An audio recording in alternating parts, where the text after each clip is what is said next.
فاتحة.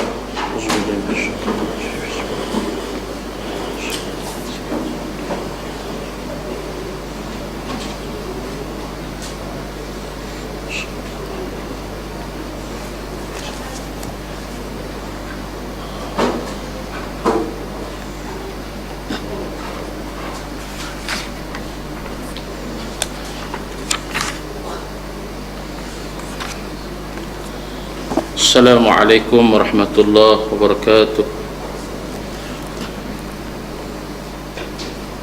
Alhamdulillahi rabbil alamin, wassalatu wassalamu ala asyrafil anbiya'i wal mursalin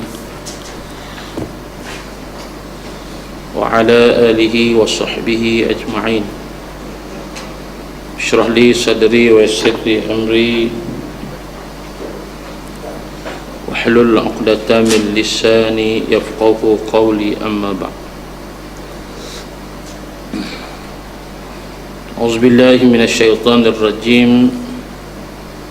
Fadzakir fa inna dzikra tanfa'ul mu'minin. Berilah peringatan, mudah-mudahan dengan peringatan itu memberi manfaat kepada orang-orang yang beriman, insyaallah. Muliakan kuasa masjid, pegawai masjid, para jamaah muslimin dan muslimat yang dirahmati Allah sekalian. Alhamdulillah, pada malam ini, malam 1 hari bulan Januari 2014, alhamdulillah kita sama-sama berada dalam suasana majlis ilmu untuk kita memulakan tahun ini dengan program-program yang boleh mendekatkan diri kepada Allah Subhanahu wa taala. Mudah-mudahan dapat kita teruskan sehinggalah akhir hayat kita, insya-Allah. Pada malam ini insya-Allah kita sambung surah baru, iaitu surah Al-Mutaffifin. Surah Al-Mutaffifin ayat 54. Ada muka surat 54.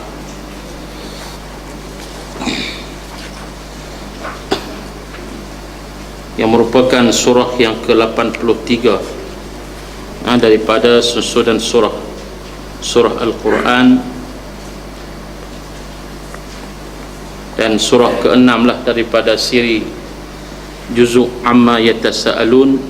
Alhamdulillah, lebih kurang setahun lebih kita baca, maksudnya sampai kepada surah Al-Mutaffifin.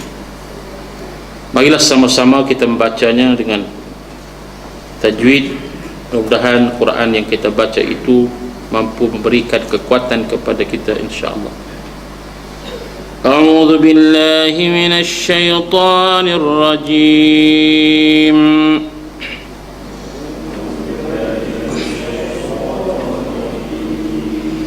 Bismillahirrahmanirrahim.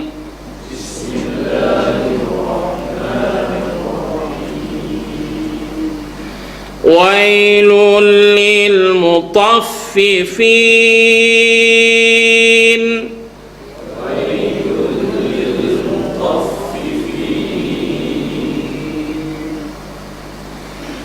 الذين إذا اكتالوا على الناس يستوفون. الذين إذا اكتالوا على الناس يستوفون. وإذا كالوهم أو وزنوهم يخسرون. وإذا كالوهم أو وزنوهم يخسرون. Sebutan kha ni dia kena zahirkan. Yukhsirun.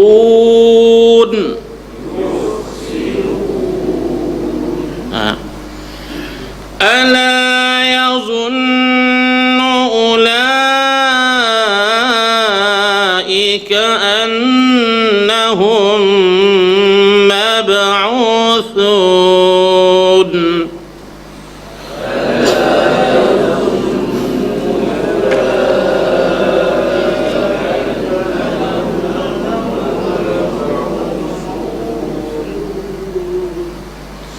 ليوم عظيم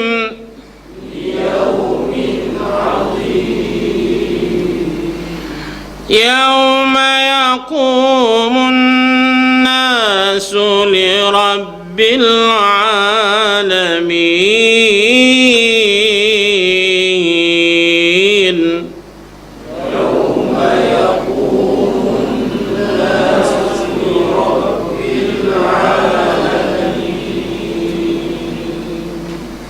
صدق الله العظيم.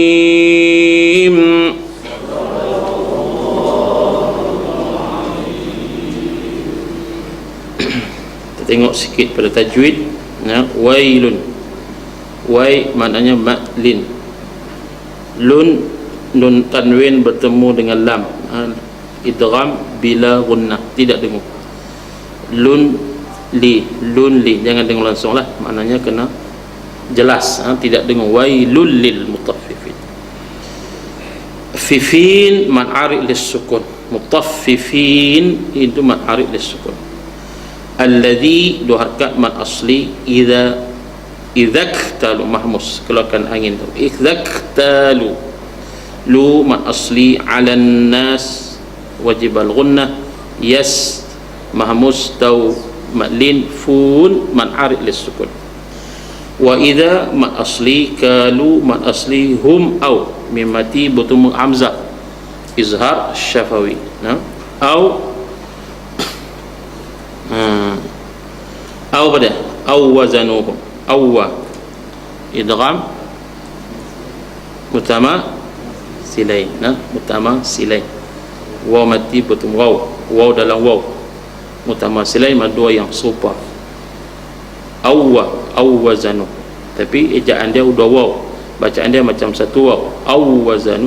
Awwazanuhum, nun mati, nun man asli hum yukhsirun, izhar syafawi. Yukhsirun man arid lis sukun. Ala man asli, yazunnu wajib al gunnah, ulaika wajib muttasil, annahum wajib al gunnah. Min mati butuh min idgham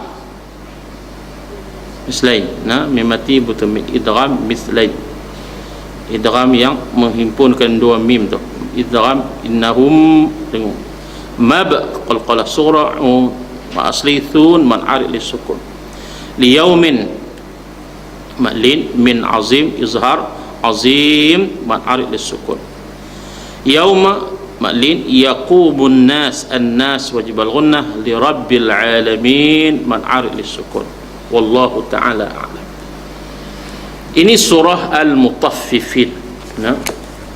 Surah Al-Mutaffifin disebut di sini maksudnya orang-orang yang menipu timbangan. Surah ke-83 dan mengandungi 36 ayat. Tersebut di sini sebagai muqaddimah saya mengambil daripada tafsir Munir, daripada Dr. Wahbah Az-Zuhaili yang menguraikan agak panjang lebar sebelum kita masuk kepada penjelasan secara mendalam surah ini. Pertama dia menyebut tentang Makkiyah, dia merupakan surah yang diturunkan di Makkah. Di sana ada khilaf para ulama. Al-Imam Al-Alusi rahimahullahu ta'ala menyebut, Imam Qatadah menyebut diturunkan di Mekah kecuali 8 ayat. Di antara yang disebut oleh para ulama, sebahagiannya diturunkan di Mekah dan sebahagian diturunkan di Madinah. Ibnu Mas'ud menyebut ia diturunkan di Mekah, malah dia disebut bahawa ayat ataupun surah ini adalah ayat pertama yang diturunkan di Mekah, di Madinah. Sampainya Nabi ke Madinah, ayat pertama yang diturunkan di Madinah adalah surah Al-Mutaffifin itu. Kenapa diturunkan awal? Di antara sebab, kata Ibnu Mas'ud, Antaranya ialah jahiliyah yang paling besar yang berlaku ketika Nabi berada di Madinah. Sampainya Nabi di Madinah, antara jahiliyah besar yang berlaku adalah penyelewengan dalam timbangan dan sukatan di pasar Madinah. Maka Allah turunkan terus ayat menegur sikap orang-orang Madinah yang melakukan penipuan dalam sukatan dan timbangan, yang menyebabkan Allah turunkan ayat khusus yang menceritakan tentang maksiat dan kemungkaran ataupun perkara yang tak boleh diterima, patut dihapuskan oleh Nabi sallallahu alaihi wasallam. Diberitakan Nabi berjaya membebaskan pasar Madinah daripada unsur penipuan itu selama 6 bulan setelah hadirnya Nabi di Madinah. Cumanya tidak ada satu kajian yang lebih khusus bagaimana Nabi berjaya membebaskan pasar Madinah itu daripada penipuan-penipuan, termasuk golongan Yahudi yang menguasai pasar Madinah, kerana Nabi berjaya memonopolinya ataupun menguasainya, yang dipimpin oleh saudagar yang hebat, Abdul Rahman bin Auf. Manakala kita baca sejarah, hebatnya Abdul Rahman ini menjadi orang yang berjaya menguasai pasar Madinah dan dianggap saudagar yang berjaya, yang telah memimpin ataupun yang telah melaksanakan sistem ekonomi berasaskan Islam. Begitu juga kata Ibnu Abbas.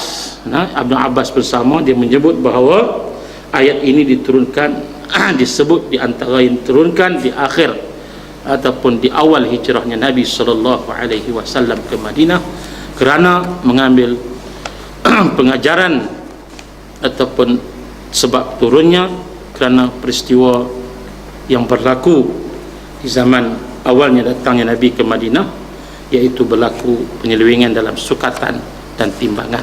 Mana isu ekonomi. Isu ekonomi ini sangat besar kerana dia membabitkan manusia. Sebab itu minyak naik 2 rupang kita pening, sebab dia membabitkan manusia, bukan membabitkan diri orang yang buat dasar, tetapi memberi kesan kepada orang ramai, dan kesannya sangat besar. Sebab itu Allah Subhanahu wa taala menurunkan surah yang khusus membicarakan persoalan penyelewengan yang membabitkan hak manusia, khususnya dalam perkara yang berkaitan dengan pembahagian harta ataupun dalam perkara muamalah. Kemudian berkata tafsir Munir ini dalam menghuraikan pertama, dia kata sumiyat surah Al-Mutaffifin, dinamakan surah ini Mutaffif. Sebab apa dinamakan dia surah Mutaffifin? Sebab bermula dengan ayat wailun lil mutaffifin.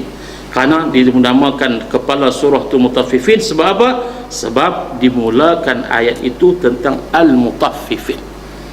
Fokusnya kepada isu mutaffifin, isunya tentang penyelewengan dalam timbangan dan sukatan. Allah highlightkan dengan perkataan wail, neraka dulu. Allah tak sebut secara orang yang melakukan sukatan dimasukkan neraka, tapi Allah gunakan kalimah wail di hadapan. Neraka dulu. Orang siapa neraka tu? Orang yang melakukan penyelewengan dalam sukatan. Ini disebut pendekatan, metodologi, kaedah Allah dalam memberitahu satu perkara. Dia memulakan dengan suatu perkara yang besar, neraka. Sebab apa? Penyeleweng dalam sukatan. Wailul lil humatil lumazah, neraka. Sebab apa? Mengumpat. Itu berat tu. Wailul likulli humatil lumazah. Wailun, neraka wail bagi orang yang melakukan penyelewengan dalam bentuk tadi. Neraka wail juga siapa lagi? Yang disebut juga mereka yang humazah, pembawa, pencerita yang busuk mulut, membawa benda-benda yang menyebabkan manusia berkelahi dengan sebab mulutnya yang jahat itu. Maksudnya Allah mulakan dengan perkara yang perlu kita ambil perhatian. Mana neraka wail. Apa itu neraka wail? Wail itu katanya ialah wadin, satu lembah, fi nari jahannam, dalam api neraka. Disebut wadin, satu lembah dalam api neraka, dalam api neraka. Dah dalam api neraka, ada lembah dalam pula, dah dalam patat ataupun di bawah, di perut kawah, yang Allah hembankan mereka itu dalam kawah dalam api neraka. Wal a'yazabillah. Wailul lil mutaffifin wa humul ladzi yabkhasuna al-mikyal wal mizan. Mereka itu telah menipu manusia dalam perkara sukatan dan perkara timbangan. Sukatan dan timbangan, maksudnya dalam urusan jual beli manusia ditipu. Siapa yang menipu? Yaitu orang yang berniaga. Untuk kepentingan dia sanggup melakukan apa saja. Kenapa Allah memberi fokus kepada mutaffifin dan apa kaitannya dengan surah yang sebelumnya? Kata Dr. Abah Zuhaili, dia kata, kalau kita tengok ayat yang sebelum itu, yaitu ayat yang surah yang kita baca sebelum itu, surah apa? Al-Infitar. Allah sebut tentang malaikat kiraman katibin, wa inna alaikum lahafizin kiraman katibin. Tiba-tiba kamu manusia sanggup menipu manusia, seolah-olah kamu tak sedar di sana ada kiraman katibin. Maksudnya Allah Subhanahu wa taala nak ingatkan kita bahawa jangan duk tipu orang. Buah meja ke atas meja ke, jangan melakukan perkara-perkara penyelewengan yang menyebabkan berlakunya penindasan kezaliman kepada manusia. Dulu menggunakan timbangan cara manual, sekarang ni tipu cara mana? Cara skrin dalam komputer, dalam macam-macam sistem transaksi yang berlaku hari ini. Kadang-kadang kita bimbang berlaku penyelewengan yang dilakukan oleh manusia yang tak ingat di sana ada kiraman katibin, iaitulah malaikat yang duk perhati hang duk buat apa dalam komputer tu. Ialah dia pakai IT, dia pakai segala, dia buat macam-macam penipuan dalam bilik dia, tapi dia lupa di sana ada kiraman katibin yang mencatat segala amalannya. Kata Wahab Zuhaili, kaitannya ada. Yang kedua kaitannya juga ialah, kalau surah yang sebelum ini, surah Al-Infitar, memberi fokus kepada realiti di negeri akhirat, dan manusia yang disebut terbahagi kepada dua, yaitu siapa? Kita belajar dulu, Al-Abrar dan Al-Fujjar. Dua jenis manusia yang disebut oleh Allah dalam kelompok manusia yang ada di dunia ini, yaitu Al-Fujjar dan Al-Abrar. Maka Allah Ta'ala sebut di sini, dan Muhammad Zuhaili sebut antara ciri-ciri watak-watak Al-Fujjar itu ialah mereka yang menipu dalam urusan jual beli. Sifat kelaku jahatnya mereka itu, siapa orang yang fujjar itu? Antaranya sifat mereka, kelaku mereka adalah melakukan penipuan dalam perkara yang membabitkan, iaitu timbangan dan sebagainya. Jadi dalam hal ini apa yang penting? Abang kata kita wajib menjaga hubungan sesama manusia. Husnul muamalah dengan manusia wajib. Kita baik dengan Allah, husnul muamalah dengan Allah disebut ibadah khusus. Maka yang kedua, kita perlu baik dengan manusia, yaitu mengatur sistem manusia mengikut kaedah muamalah Islam. Baik itu dalam bab ekonomi Islam, kita kena belajar khusus. Jangan kita pakai ikut dan, tak boleh, dia ada kaedah dia. Sebab itu kalau kita nak tambah pengajian di sini, boleh kita tambah fiqh muamalat, kita bincang tajuk muamalat, khususnya yang berkaitan dengan sistem ekonomi yang ada hari ini, termasuklah perkara-perkara yang berkaitan dengan sistem dinar, sistem dirham, sistem-sistem yang hebat yang berada di zaman Islam dulu, sampailah kepada zaman Islam Osmaniyah, sampailah kepada kita, bagaimana kehebatan umat Islam di zaman lampau menguasai ekonomi dan seumpamanya. Mana fiqhul muamalah penting, bukan hanya fiqhul ibadah saja, tapi fiqhul muamalah sangat penting. Wallahu ta'ala a'lam. Itu di antara muqaddimah yang boleh kita ambil sebagai pendahuluan ayat yang kita bacakan ini, insyaAllah. Bismillahirrahmanirrahim. Pendahuluan mengenai surah Al-Mutaffifin. Surah Al-Mutaffifin artinya orang-orang yang menipu timbangan, menipu dalam bab timbangan, yaitu surah yang ke-83, mengandungi 36 ayat, dari jenis Makkiyah, diturunkan di Mekah, dan ia diturunkan selepas turunnya surah Al-Ankabut. Apa makna Ankabut? Ankabut mana dia? Labah-labah. Surah labah-labah. Surah An-Nahl, surah Al-Ankabut, surah An-Nam, surah-surah yang nama binatang. Antaranya surah Al-Ankabut. Hebat ni Tuhan cerita benda-benda tu supaya kita fikir bagaimana hebatnya Ankabut, Baitul Ankabut, bagaimana hebatnya tentang semut. Semua itu pengajaran-pengajaran untuk kita kaji tentang makhluk-makhluk Allah yang Allah ciptakan di dunia ini, yang boleh memberi kesan kepada kita untuk menjadi orang yang bertaqarrub diri, mendekatkan diri kepada Allah. Mengikut apa yang disebut oleh pengarang ini, dia kata dialah surah yang terakhir diturunkan di Makkah. Ini khilaf sebelum hijrahnya Nabi Muhammad sallallahu alaihi wasallam. Matlamatnya serupa dengan lain-lain jenis surah Makkiyah, yaitu memperkatakan soal akidah dan menyerukan dakwah Islamiah kepada musuh-musuh yang menentangnya. Mana secara umum hampir sama objektif ataupun sukatan surah Makkah ini. Apa yang disebut adalah bicara tentang akidah, keyakinan kepada Allah, dan kepada menyampaikan dakwah kepada musuh yang menentangnya. Wallahu ta'ala alam. Bismillahirrahmanirrahim. Wailun. Wailun dalam bahasa Arab maknanya al-khasarah wal halak. Mana satu kecelakaan. Sebutan wailun ni maknanya kecelakaan. Mana orang Arab kata wailun, mana celaka kita. Kalau celaka wailun, kita sebut wailun juga kan. Itu bangang wailun semua. Tu celaka.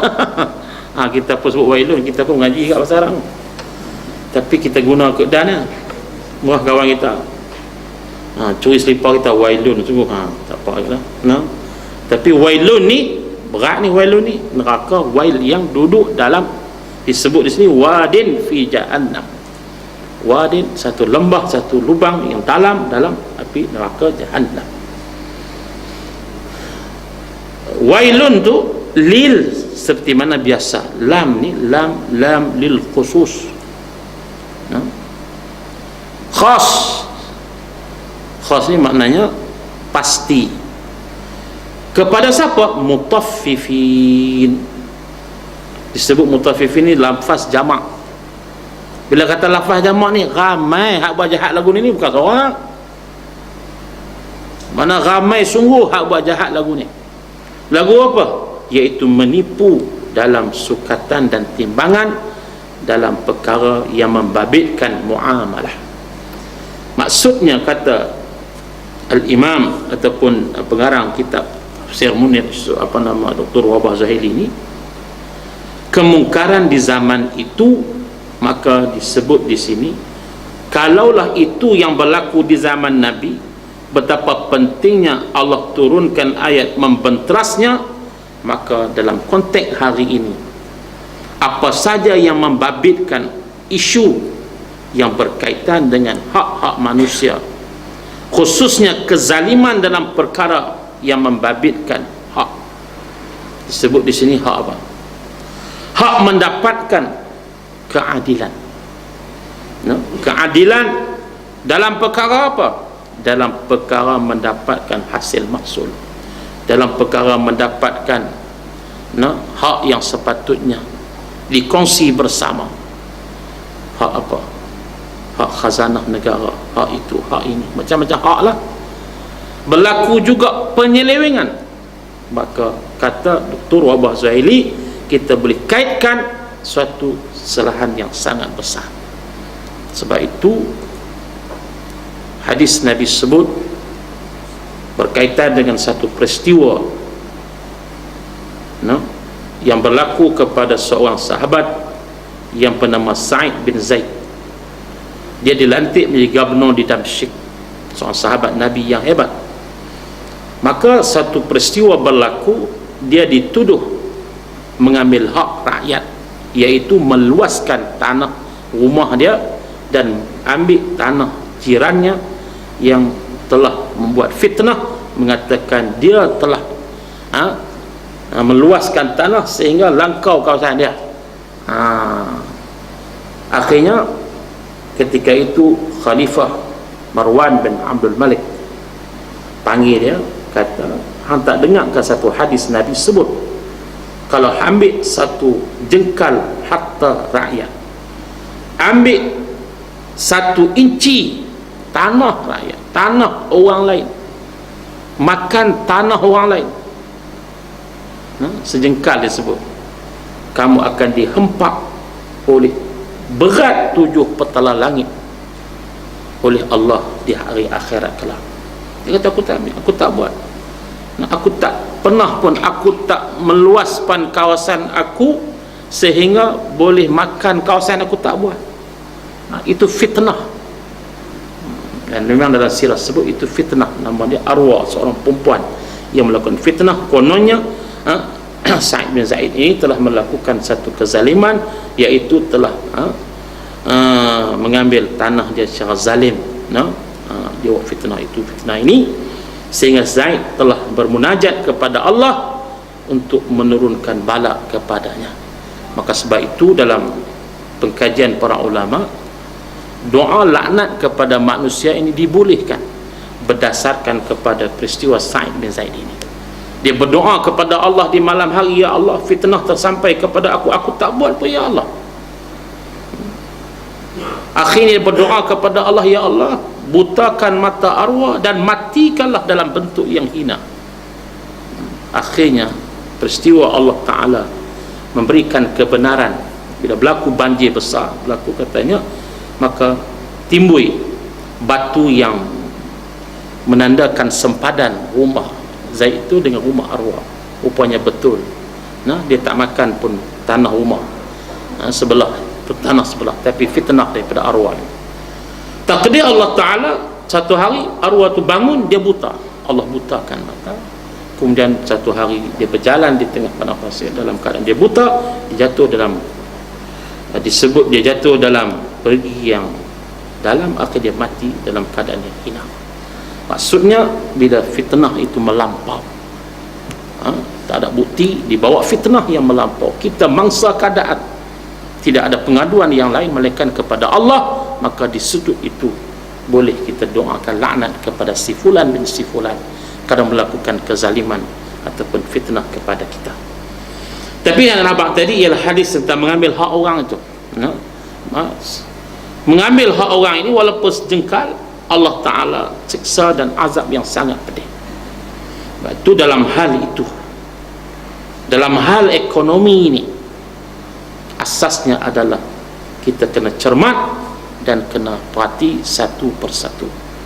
Lebih-lebih lagi duit ringgit yang kita dapat, jangan kata lebih kurang, tak boleh lebih kurang.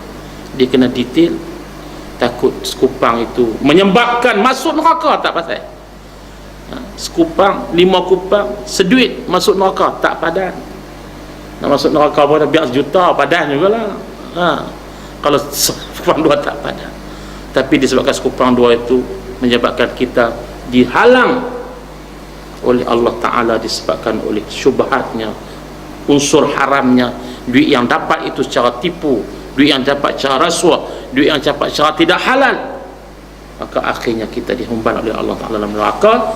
Karena masuk syurga itu dia kena bersih. Dikatakan syurga itu tak terima malaikat orang yang bersih, qalbin salim. Kata ulama, qalbin salim itu adalah hati yang bersih daripada segala unsur dosa dan noda. Bersih itu adalah orang yang warak sifatnya. Maksudnya nak masuk syurga itu mesti orang yang warak. Kata Al-Imam Al-Ghazali, syarat penting adalah warak. Warak itu apa dia? Iaitu orang yang cermat dalam kehidupannya, walaupun apapun dia lebih lapang lagi daripada makan kalau itu bukan hak dia, bukan bahagian dia. Jadi di asrama kadang-kadang kawan-kawan kita, anak-anak kita, time ayam habis lalu, tak cukup pula. Apa tak cukup? Kerja kantin penin duk bilang cukup dah, tapi tak cukup. Sebab apa? Ambil hak orang. Itulah kadang-kadang, dan bab ini penting. Kadang-kadang bab makan hak orang. Dan yang kedua, perkara yang mabitkan isu, yang mabitkan hak orang ramai. Lebih-lebih lagi lah orang yang memimpin, menguruskan negara dan sebagainya. Wailun itu adalah neraka wail bagi orang yang telah menipu sukatan dan timbangan. Alladzina idza iktalu 'alan nasi yastafun. Dia hurai nanti dalam surah, dalam sebab turun ayat ini tentang bagaimana yang dikatakan penipuan sukatan dan timbangan itu. Macam mana kata Allah allazi, nak hurai maksud mutaffifin tu apa dia? Alladzina idza iktalu, alladzina ramainya mereka itu idza iktalu, yang mana idza apabila, yang mana mereka jika menyukat, idza iktalu, talu mana idza mereka itu fi'il, menyukat perbuatan musukat tu, ala nas, kepada nas, yastawfun, menyukat barang itu untuk diri dia, dicukupkannya. Maksudnya timbangan, dia guna timbang tu, kalau untuk dia, dia bagi ejak supaya lebih sikit. Sebab ni hak dia punya. Wa idza kaluhum, jika mereka menyukat untuk orang atau orang lain, maka ditimbangnya, aw wazanuhum yukhsirun, untuk orang lain rugi. Dia tipu dalam timbangan, dia buat pemberat yang lain, dia kata sekilo, rupanya tak sampai sekilo pun, dia cabut beberapa gram dan sebagainya. Tipu itu berlaku dalam alat timbangan itu, orang tak nampak. Berlaku pada seorang imam di zaman tak silap Abbasiyah. Dalam dia nak beli barang, dia terlupa, disebut macam kita lah, dia beli buah ke, beli macam-macam lah, dia beli buah kurma.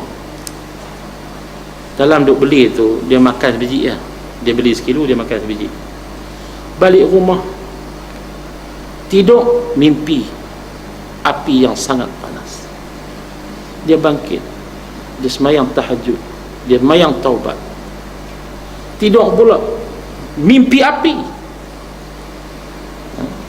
Tidur pula sampai subuh, dia tak sudah, dia tahu macam mana, tak tahu nak berlaku mana. Mimpi api yang menggerunkan, seolah dia dihumban dalam api neraka. Kemudian dia jumpa Tok Guru dia. Dalam kisah itu disebut, Tok Guru dia kata, "Mari hang pergi mana? Dalam aktiviti harian hang kemarin hang pergi mana?" Dia kata, "Aku pergi pasar." Cuba cek dalam pasar tu hang buat apa? Dalam pasar tu hang buat apa? Dia kata, "Mungkin aku beli buah kurma." "Ya, hang beli buah kurma." "Ya, hang dah buat apa?" "Mungkin aku makan sebiji." "Oh, betul makan sebiji ya?" "Hang minta izin kat palung tu?" "Tak minta izin lah, dia jual, aku beli, aku makan habis sebiji." "Masalahnya hak tu yang menyebabkan api neraka tadi." Sebab itu hak dia. Buah kurma tu hak dia. Hang makan hak dia. Hang minta izin tak? Tak minta. Hang yang beli dia redha, yang dia beli sekilo tu. Hak sebiji tu hang redha, minta redha tak? Tak. Sambil-sambil lah buat jenah kan. Yang kita lah sambil-sambil. Langsat ke dukung ke sambil-sambil ya.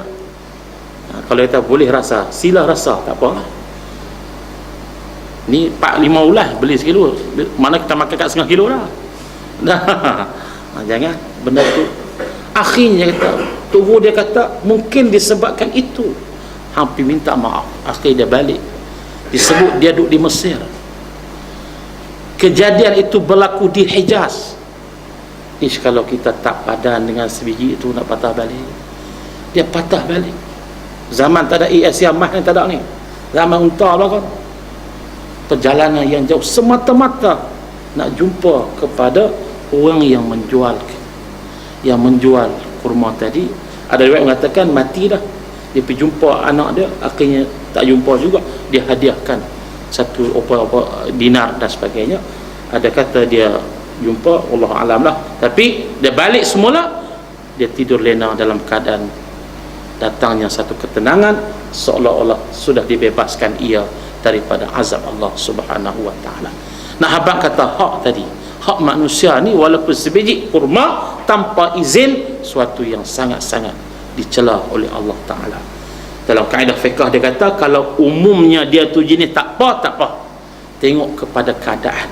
Macam kawan kita sebelah lah duduk asrama contohnya dah, kalau ada anak kita ni jenis kawan kita tak apa, dia pasien bagi punya sabun dia, Colgate dia jenis bagi, kita ambil tak apalah. Kalau jenis tak bagi tak boleh, kena minta izin. Hak pasien kedekut pada banyak jenis manusia ni pun, hak berkira ni kena minta ni tak boleh, hak tak berkira tu dia tak apa, tak apa kita pakai bagi. Jenis berkira kita kena kira. Itu manusia. Sebab itu Islam melihat hak manusia adalah hak mutlak dia, bagaimanapun kita kena minta izin dan sebagainya. Jadi dalam bab ini kata Allah, mereka itu membuat dua jenis sukatan. Mana timbangan tu ada dua jenis. Untuk mereka timbang barang masuk kat mereka, mereka ejah supaya untung kat mereka. Kalau barang tu untuk jual ke orang, mereka ejah supaya orang rugi, mereka untung. Maknanya pada alat itu, mizan itu, jenis timbangan itu diejah supaya ditipu pada sukatannya. Kemudian kata Allah, ala yazunnu ulaika ka'annahum mab'uthun.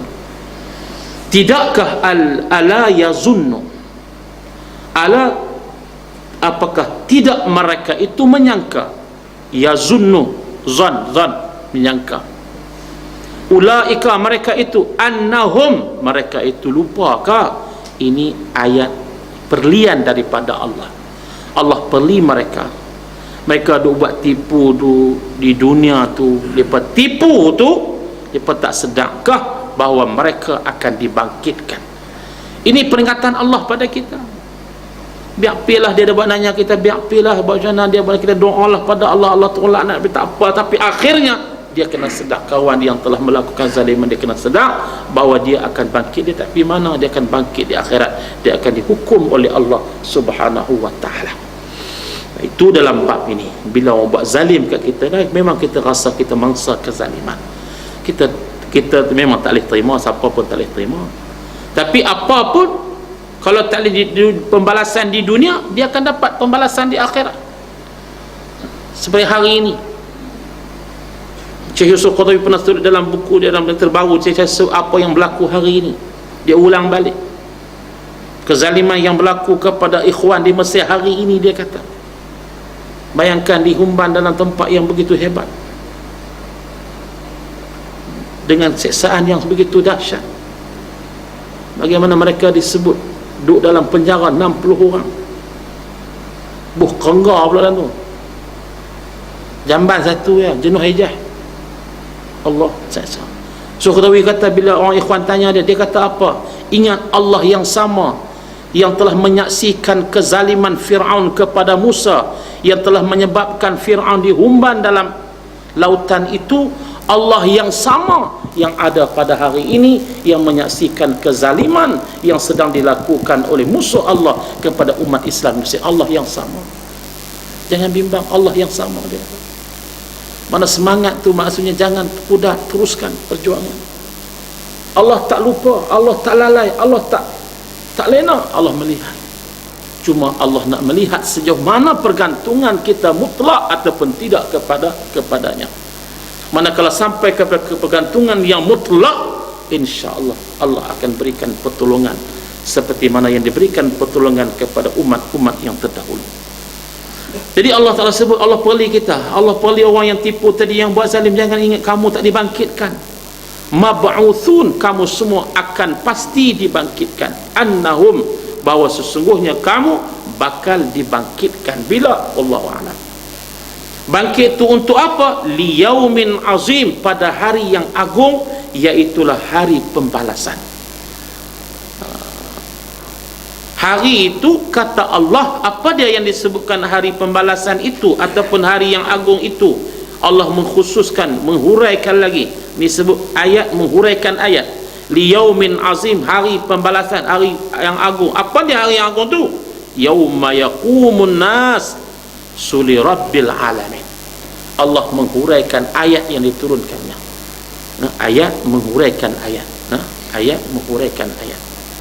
Yauma, hari mana? Hari tadi itu apa dia? Yauma yaqumun nas, hari bangunnya manusia, berdirinya manusia di padang mahsyar, berdirinya manusia semua tanpa kecuali. Yaqum itu apa dia? Bangun hormat, takut, bimbang, risau dan sebagainya. Allah tak sebut kalimah bangun yang yastayqizu ni bangun juga, bangun daripada tidur, bangun itu bangun biasa. Ni bangun dalam bentuk kita takut ni, seperti yang kata lah, perarakan besar masuk dewan, pakat bangun, oh dah dengan kaya penghormatan. Sebab apa? Yang akan masuk tu kemah hebat.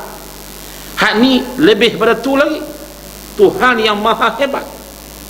Nah, bangun dalam bentuk penghormatan yang sangat kerdil kita pada waktu itu di Rabbi, bagi Tuhan yang mana yang memiliki alam itu. Katanya inilah gambaran bahawa betapa hari akhirat kelak semua manusia tidak ada pilihan melainkan mereka dihukum oleh Allah Subhanahu wa taala, seperti mana yang kita baca dalam surah-surah yang sebelum ini. Huraiannya, Allah memulakan surah ini dengan ancaman terhadap orang-orang yang mengurang hak orang lain. Itu poin dia. Poin dia mengurangkan hak orang lain. Hak tu. Hak ni maknanya benda yang patut dia dapat. Benda yang patut kita dapat. Hak kita lah. Sebab kita semua mas'uliyah, mempunyai tanggungjawab. Masing-masing ada tanggungjawab dan masing-masing ada hak. Fa'ti kulladhi haqqin haqqa. Sehingga Allah sebut dan Nabi sebut dalam bab jasad, kamu pun ada hak. Nah, seorang sahabat jumpa Nabi, ya Rasulullah, aku tak lena dia, aku semayang semalaman, siang puasa sedia-sedia. Tak, Nabi kata kena bagi hak. Hak apa? Hak badan kamu tu, dia nak rehat kena tidur juga. Janganlah pulun sampai tak tidur langsung. Bukan dia, aku pun tidur. Fa'ti kulladhi haqqin haqqa. Itu hak jasad manusia. Ini hak kita yang sepatutnya kita dapat dalam bab yang berkaitan dengan pembahagian apa sajalah, harta ke dan sebagainya, atau pusaka ke contohnya. Tak, jangan hari ini ramai kita tengok kadang-kadang berlaku mahkamah macam-macam penin hak harta pencarian macam-macam. Nah, hak anak yatim. Nah, saya sebut dengan dua isyarat ini, aku dengan anak yatim seperti dua jari ini, rapatnya aku dengan anak yatim. Jangan kamu abaikan mereka, jangan kamu ambil hak mereka. Aku juga yatim macam mereka. Jadi Nabi kata jangan. Ya, hak anak yatim kita abaikan, kita makan pula dan sebagainya. Dah dia tak erti apa, kita tak apa budak-budak, tapi kita ambil hak dia. Siapa? Tuhan tahu. Kiraman katibin. Ini hak manusia yang tak boleh kita abaikan. Jadi Allah buat contoh antara hak manusia itu apa dia? Manusia menipu dalam perkara timbangan. Hak yang dapat sekilo, dia dapat tak cukup sekilo. Hak yang dia dapat sekilo, dia dapat setengah kilo. Tipu dalam sukatan. Itu bab ini sangat penting. Nah, kira bicara ini sangat penting, terutamanya orang yang berniaga. Sebab tu dalam bab kiraan kadang-kadang ialah bab timbangan, lebih kurang tu penting, minta halal lah. Nah, kalau peniaga yang warak, dia berniaga benda yang tak boleh nak bilang. Nah, buat apa? Buat sukatan-sukatan yang tak boleh nak bilang. Bingsuk RM1 dia pakai ambil lah, dia ambil gitu ya. Sama tak RM1 kita dengan RM1 kawan? Mungkin tak sama, 3 orang. Dia nak bilang lagu tu kan, tapi lebih kurang halal. Kena sebut lebih kurang halal, Masya Allah. Itu daging dalam tu, hak ni yang daging ni kena kita lemak belakang. Hak kawan tu daging semua, tak adil tu hak kita untuk kita. Dia tu kena lemak belakang. Nah, hak patut hak tu kalau nak detail sungguh dia kena sampai tahap tak apa, lebih kurang halal. Maaf, Masya Allah. Itu bagi orang yang warah. Sebab itu dalam bab ini, warak inilah orang yang disebut tadi sebagai ahli syurga. Tapi dia renyah warak ni pun. Nah, kalau kita tak warak, haprak namanya. Nah, lebih kurang. Tak boleh lah, kita tak boleh lebih kurang. Kita kena warak. Sebab kita nak masuk syurga insya-Allah. Jadi dalam hal ini Allah Subhanahu wa taala memulakan surah ini dengan ancaman terhadap orang-orang yang menggunakan hak orang lain. Ni hak. Senaraikan apa hak kita dengan isteri kita pun ada. Isteri kita dengan kita, hak kita. Kita dengan anak kita dan sebagainya. Dalam timbangan khususnya dalam tukatan dan ukuran. Kemudian disebut sebab turunnya ayat ini akan ceritakan lagi bagaimana Allah Subhanahu wa taala menguraikan bentuk. Kita tak masuk bentuknya. Tipu daya kata bentuk, tipu daya bagaimana ditipu, bentuk tipu zaman Nabi itu sebenarnya kita kena tahu jenis timbangan dia tu pada saya di Mesir kita tahu rupanya di Mesir ni dia guna timbangan kilo macam lain. Dia setiap buah apa tak buah besi timah apa dah 2 kilo tu besi timah tu lah dia imbang dengan benda tu. Kalau 2 kilo dia buah besi timah berat 2 kilo, dia buah barang 2 kilo, maka sama dia kira 2 kilo lah. Itu timbangan cara dia orang Arab. Bentuk bagaimana itu akan dihuraikan nanti dalam surah, dalam sebab turun ayat. InsyaAllah kita akan bicarakan lagi. Tapi yang paling penting ialah Allah Ta'ala nak menegur kita supaya dalam perkara muamalat ini sangat penting untuk kita perhati dan cermat, sebab dia membabitkan kata Allah, kullu lahmin nabatat min haramin fannaru awlabi. Setiap sesuatu yang telah masuk dalam mulut kita akhirnya menjadi darah daging, sumbernya haram, api neraka hampir dan akan makannya, wa'iyyazabillah. Iaitu setiap suap yang masuk kita kena cermat. Seperti mana kita ceritakan dulu Badi'ul Zaman Syed Nursi, bila dia bela kambing, dia bawa kambing dia ke tempat padang ragutnya, melalui banyak padang ragut, dia ikat mulut kambing itu supaya kambing itu jangan duk ragut rumput orang lain, ambil di padang ragut tempat dia sendiri. Takut sebab apa? Takut makan makanan yang bukan haknya. Sebab turunnya ayat manakala Rasulullah sallallahu alaihi wasallam sampai ke Madinah, wallahu taala a'lam. InsyaAllah sama-sama kita baca dan sama-sama kita ulang kaji apa yang baik daripada Allah, yang lemah saya sendiri. Aqul qawli hadza. Assalamualaikum warahmatullahi wabarakatuh. Alhamdulillahi rabbil alamin, wassalatu wassalamu ala rasulil amin wa ala alihi wa sahbihi ajma'in. Allahumma taqabbal minna salatana wa siyamana innaka antat tawwabur rahim. اللهم ارزقنا علما نافعا ورزقا واسعا وشفاء لكل داء. اللهم إنا نسألك رضاك والجنة ونعوذ بك من سخطك والنار. اللهم إنك عفو كريم تحب العفو فاعف عنا وعن والدينا وعن جميع المسلمين والمسلمات برحمتك يا أرحم الراحمين. ربنا آتنا في الدنيا حسنة وفي الآخرة حسنة وقنا عذاب النار وقنا عذاب النار وقنا عذاب النار وأدخلنا الجنة مع الأبرار يا عزيز يا غفار يا أرحم الراحمين. وصلى الله على سيدنا محمد والحمد لله رب العالمين. Dan kita hadiahkan Al-Fatihah kepada adik, kepada Ustaz Aizat Syauqi yang meninggal semalam, yang dianggap boleh kita mati syahid. Dia meninggal, adik dia perempuan mengandung 8 bulan, rebah di rumah dengan anak-anak meninggal.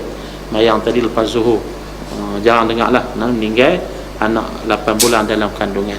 Kita hadiahkan Fatihah kepada arwah adik beliau Ustaz Aizat, bukan yang berhormat kita ada nama Ustazah Afifah. Al-Fatihah. Bismillahirrahmanirrahim. Al-alamin ar-rahmanir-rahim maliki yaumiddin iyyaka na'budu wa nasta'in siratal ladzina an'amta 'alaihim ghairil maghdubi 'alaihim waladdallin. Assalamualaikum warahmatullahi wabarakatuh.